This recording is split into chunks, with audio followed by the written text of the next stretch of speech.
Okay bro. ಹಾಂ sir. ಹಾಂ, ಈಗ ರಾಜ್ಯ ಮಟ್ಟಕ್ಕೆ ಫಸ್ಟ್ ಬಂದಿದ್ದ ಬಗ್ಗೆ ಏನು ಹೇಳ್ತೀವಿ? ಫಸ್ಟ್ ಖುಷಿ ಆಗ್ತಿದೆ ಸರ್, ತುಂಬ ಖುಷಿ ಆಗತ್ತೈತೆ ರೀ. ಆಮೇಲೆ ಎಕ್ಸ್ಪೆಕ್ಟೇಷನ್ ಐತ್ರಿ ಸರ್, ಅಂದ್ರೆ 620 ಮೇಲೆ ಬರ್ಬೋದು ಅಂತ ಐತ್ರಿ. ಖರೆ 625ಕ್ಕೆ 625 ಬರುತ್ತಂತ ನಿರೀಕ್ಷೆ ಮಾಡಿದ್ವಿ. ಓಕೆ, ಈಗೇನು ಅನ್ನಿಸ್ತಾ ಇದೆ? ಈಗ ಖುಷಿ ಆಗತ್ತೈತ್ರಿ ಸರ್. ಏನು ಇದಕ್ಕೆಲ್ಲ ಯಾರು ಅದಕ್ಕೆಲ್ಲ ಪ್ರೋತ್ಸಾಹ ಕೊಟ್ಟಿದ್ದೀವಿ?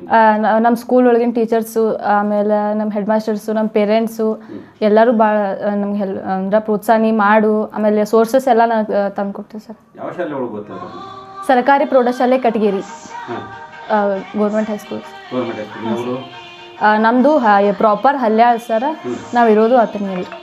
ಅಪ್ಪನೂ ಏನು ಅಲ್ಲೇ ಸ್ಕೂಲ್? ಹಾಂ, ಅದೇ ಸ್ಕೂಲಲ್ಲೇ ಕನ್ನಡ ಸರಾಗಿ ವರ್ಕ್ ಮಾಡ್ತಾರೆ ಸರ್. ಹಾಂ, ಏನು ಹೆಂಗೆ ಎಲ್ಲ ಎಕ್ಸಾಮ್ ಅದು ಎಲ್ಲ ಹೆಂಗೆ ಸ್ಟ್ರಿಕ್ಟಾಗಿ ನಡೆದಿದ್ದು ಹೆಂಗೆ? ಹಾಂ ಸರ್, ಸ್ಟ್ರಿಕ್ಟಾಗಿ ನಡೆದಿದ್ದು. ಇದು ಮುಂದೆ ಏನು ಮಾಡ್ಬೇಕಂತ?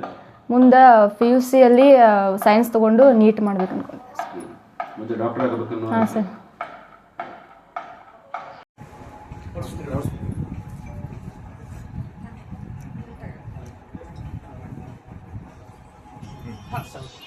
Hello sir. ಹಾಂ ಸರ್, ಥ್ಯಾಂಕ್ಸ್ ಸರ್. ಹಾಂ ಸರ್, ಥ್ಯಾಂಕ್ಸ್. ಹಾಂ ಸರ್. ಹಾಂ ಸರ್, ಥ್ಯಾಂಕ್ಸ್.